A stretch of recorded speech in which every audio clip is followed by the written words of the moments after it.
Hello students. तो student जब भी आप कोई सॉन्ग सुनते हैं, कोई गाना सुनते हैं, आप बोलते हैं ये गाना बहुत अच्छा, आपको वो गाना बहुत पसंद आया, आपने बोला it sounds very good, but what exactly sound is? Sound exactly क्या है, वो ट्रेवल कैसे करती है, वो प्रोड्यूस कैसे होती है, वही सब जानेंगे हम आज की वीडियो में। हमें लाइट का तो सोर्स पता है कि जो लाइट का सोर्स है वो हमारा नेचुरल सोर्स है सन, बट साउंड का नेचुरल सोर्स क्या है, साउंड कैसे प्रोड्यूस हो रही है, वही सब जानेंगे हम आज की वीडियो में। आप ये वीडियो देख रहे हो क्योंकि ये चैप्टर आपके कोर्स में है, बट सिर्फ मार्क्स पाने के लिए इस चैप्टर को मत देखिए, मत पढ़िए। आपको अगर इस चैप्टर को पढ़ना है तो concept by concept, fact bye fact इसको समझिए, ताकि इससे आपकी नॉलेज भी इंप्रूव हो, कंसेप्चुअल क्लैरिटी हो और मार्क्स तो इवेंचुअली इंप्रूव हो ही जाएंगे। तो चलिए शुरू करते हैं आज की वीडियो और पढ़ते हैं साउंड के बारे में। तो सबसे पहले अगर आप ये वीडियो देख रहे हो, अपना कीमती वक्त निकाल रहे हो, तो आपका इस वीडियो को देख के क्या मिलेगा, इस वीडियो को देखने का आपका पर्पस क्या, आपको जानोगे क्या।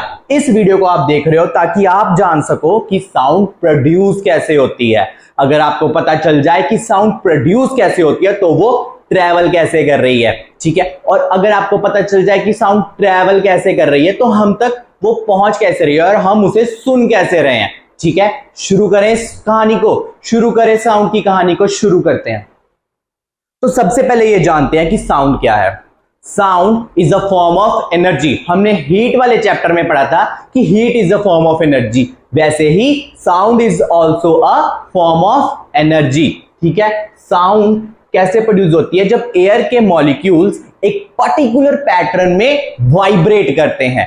जब एयर के मॉलिक्यूल्स एक पर्टिकुलर पैटर्न में वाइब्रेट करते हैं तब हम उन्हें बोलते हैं साउंड की वेव। साउंड एक वेव के फॉर्म में ट्रेवल करते हैं। अब हमने बात की एयर के मॉलिक्यूल्स एक पर्टिकुलर पैटर्न में वाइब्रेट करते हैं, यहां पे वर्ड वाइब्रेट आया।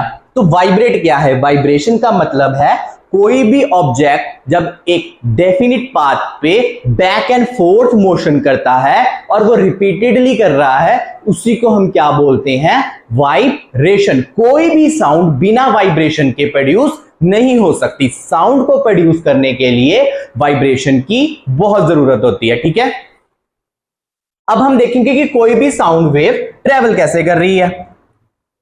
अगर साउंड वेव यहां पे प्रोड्यूस हुई तो एयर में प्रेजेंट मॉलिक्यूल्स जो हैं उन्होंने वाइब्रेट करना शुरू कर दिया। सबसे पहले इन मॉलिक्यूल्स ने वाइब्रेशन शुरू की और उन्होंने ये वाइब्रेशन ट्रांसफर की अपने आगे वाले मॉलिक्यूल्स को। ऐसे ही ये वाइब्रेशन ट्रांसफर होते गई मॉलिक्यूल्स बाय मॉलिक्यूल्स, आगे आगे ये मॉलिक्यूल्स ये वाइब्रेशन ट्रांसफर होती गई और फिर इवेंचुअली वो कहां पहुंची? हमारे ईयर्स तक। तो हमने उस साउंड को सुना, हमारे ईयर्स में वो वेव एंटर हुई तो हमने उस साउंड को सुना। अब ईयर्स के अंदर क्या फंक्शन होता है वो हम वीडियो में आगे पढ़ेंगे। पहले हमें ये जानना जरूरी है कि ये जो साउंड है वो ट्रेवल कैसे कर रही है। पहले मॉलिक्यूल्स वाइब्रेट किए, उन्होंने अपने आगे वाले मॉलिक्यूल्स को वो वाइब्रेशन ट्रांसफर की, फिर ऐसे ही ये आगे आगे आगे आगे ये वाइब्रेशन ट्रांसफर होती रही और इवेंचुअली कहां पहुंची? हमारे ईयर्स तक। आई होप आपको साउंड ट्रैवल कैसे करती है ये अच्छे से समझ में आ गया होगा।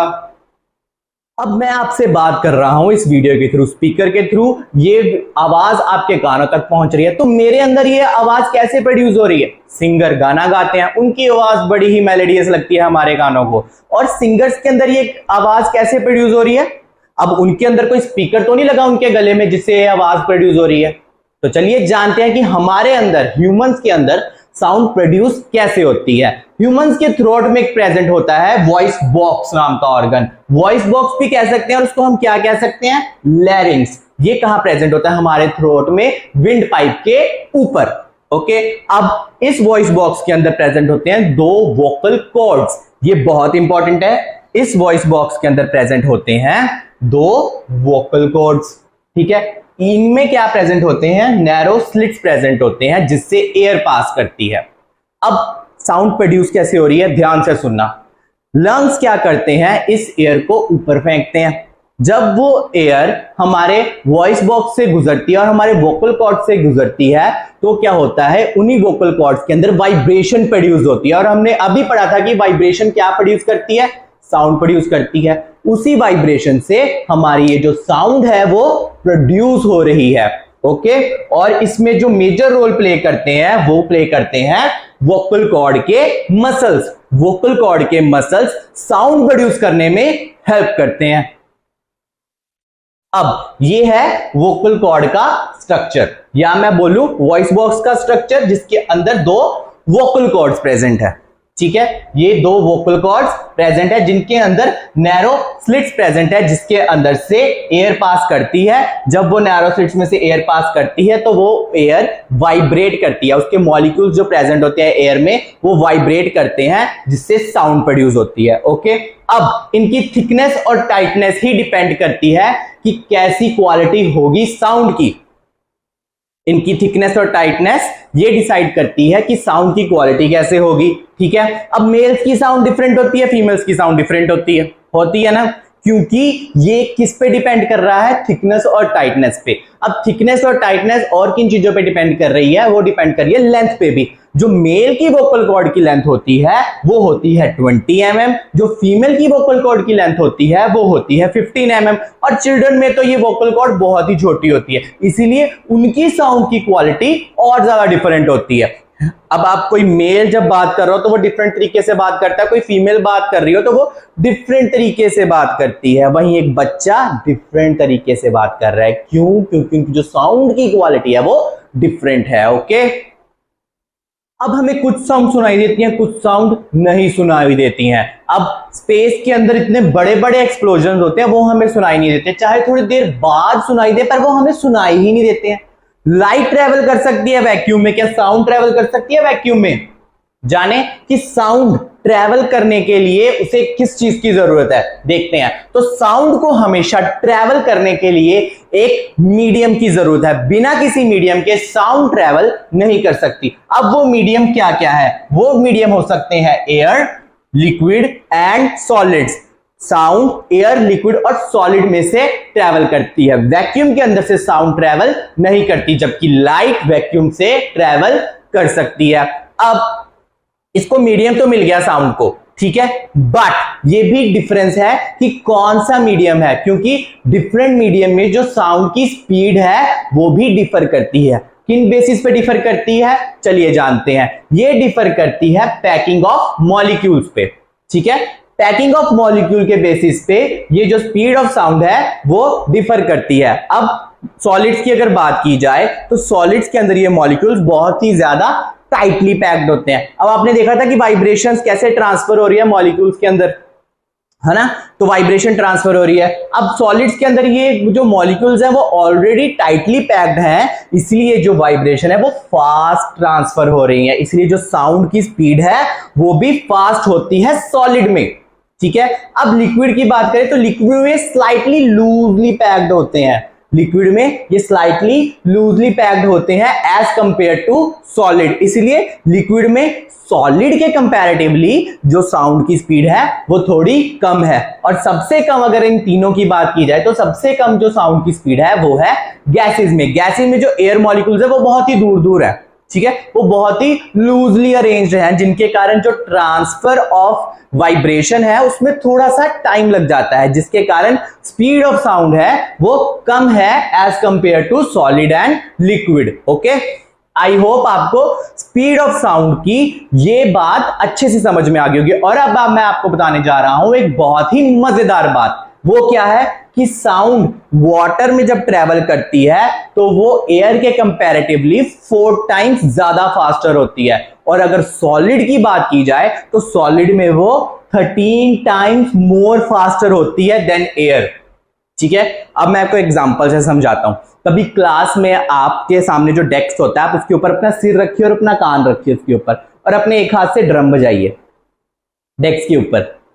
बहुत अच्छी साउंड लगती है कान में और बहुत ज्यादा लाउड लगती है वो, और बहुत ही जल्दी जल्दी ऐसा लगता है कि कुछ बहुत ही जोर से बज रहा है। वो क्यों? क्योंकि उस टाइम जो मॉलिक्यूल्स ट्रैवल कर रहे हैं वो सॉलिड के थ्रू ट्रैवल कर रहे हैं। ठीक है, और जो हमें साउंड सुन रही है उसका मीडियम क्या है? सॉलिड, इसीलिए वो बहुत ही ज्यादा इंटेंसिटी का होता है और बहुत ही ज्यादा फास्ट हमें सुनाई देता है। ओके, अब हमने ये तो समझ लिया कि साउंड ट्रेवल कैसे कर रही है, हमें ये समझ आ गया कि साउंड को एक मीडियम चाहिए ट्रेवल करने के लिए और साउंड एक वेव की फॉर्म में ट्रेवल कर रही है, पर ये ट्रेवल करके पहुंच कर रही है हमारे ईयर्स में, तभी तो हम इसको सुन पा रहे हैं। अब हमारे ईयर्स के अंदर कौन सा फंक्शन हो रहा है अब हम जानेंगे इस टॉपिक में, जो है हाउ ह्यूमंस हियर, हम सुनते कैसे हैं। अब हमें ये पता है कि साउंड को एक मीडियम चाहिए, वेव की फॉर्म में ट्रेवल करती है, ठीक है। अब जब वो वेव हमारे कान तक पहुंचती है तो क्या होता है, हमारा ईयर क्या करता है, उसको एक इलेक्ट्रिकल सिग्नल में कन्वर्ट कर देता है। वो इलेक्ट्रिकल सिग्नल जब हमारे ब्रेन में पहुंचता है तब हमारा ब्रेन उस साउंड को इंटरप्रेट करता है,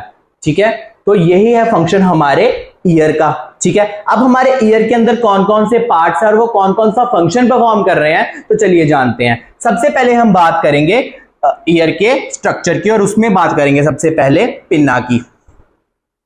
ईयर के अंदर जो स्ट्रक्चर पैटर्न, सबसे पहले पिन्ना एंड ईयर कनाल, ये दोनों कॉन्स्टिट्यूट करते हैं हमारे आउटर ईयर को।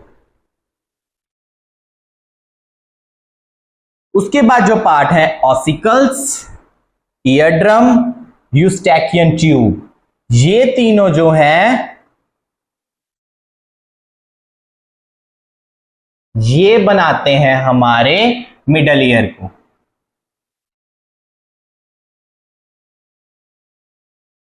और कॉक्लिया एंड ऑडिटरी नर्व, ये बनाते हैं हमारे इंटरनल ईयर को।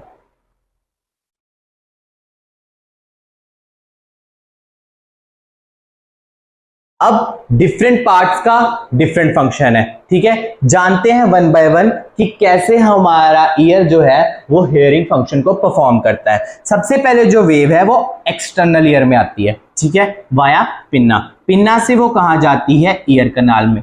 ईयर कनाल के बाद वो स्ट्राइक करती है ईयर ड्रम पे। ईयर ड्रम क्या कर रहा है, ईयर ड्रम क्या कर रहा है, उसको उस वेव को वाइब्रेशंस में कन्वर्ट कर देता है। वाइब्रेशंस में कन्वर्ट करने के बाद वो वाया ऑसिकल्स इनर ईयर में जा रहे हैं।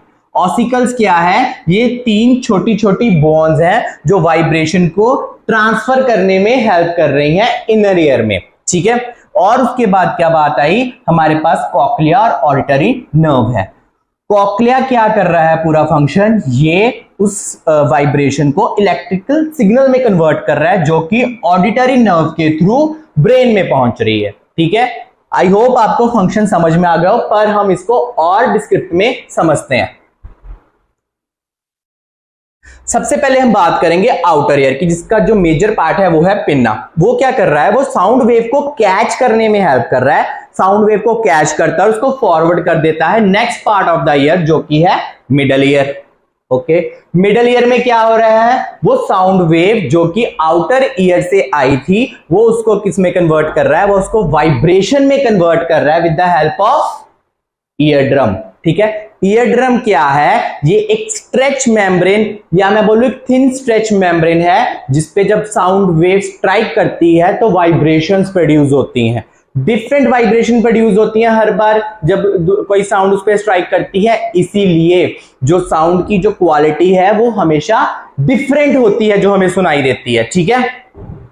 तो इस ईयर ड्रम ने क्या किया, उस वेव को वाइब्रेशन में कन्वर्ट कर दिया, ठीक है। अब वो वाइब्रेशंस कहां पहुंची, अब वो वाइब्रेशंस पहुंची इनर ईयर के अंदर। कहां पहुंची, इनर ईयर के अंदर।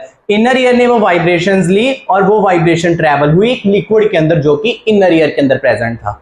वो लिक्विड ने वो वाइब्रेशन ट्रांसफर की एक टाइनी हेयर्स के अंदर जो भी इनर ईयर के अंदर प्रेजेंट थे। उन टाइनी हेयर क्या करते हैं, वो टाइनी हेयर ने वो वाइब्रेशन ट्रांसफर की हियरिंग नर्व को। हियरिंग नर्व कौन सी थी, ऑडिटरी नर्व को। ऑडिटरी नर्व ने फिर वो सिग्नल भेजे ब्रेन को और ब्रेन ने इंटरप्रेट किया साउंड को कि ये कौन सी साउंड है। तो है ना कितना इजी समझना कि ईयर का फंक्शन क्या है। अगर हम इसको 3 पार्ट्स में डिवाइड कर दे ईयर को, तो ये जानना और भी इजी हो जाएगा कि जो हमारा ईयर है ये फंक्शन कैसे कर रहा है। एग्जामिनेशन पॉइंट ऑफ व्यू से ईयर बहुत इंपॉर्टेंट है, तो आप इसे अच्छे से पढ़ें और आई होप आपको अभी भी ये अच्छे से समझ में आ गया होगा। पर अभी भी अगर आपकी कोई क्वायरी है तो आप कमेंट बॉक्स में जरूर लिखना। वीडियो को लास्ट तक देखने के लिए आपका बहुत सारा thank you. Stay tune on this channel.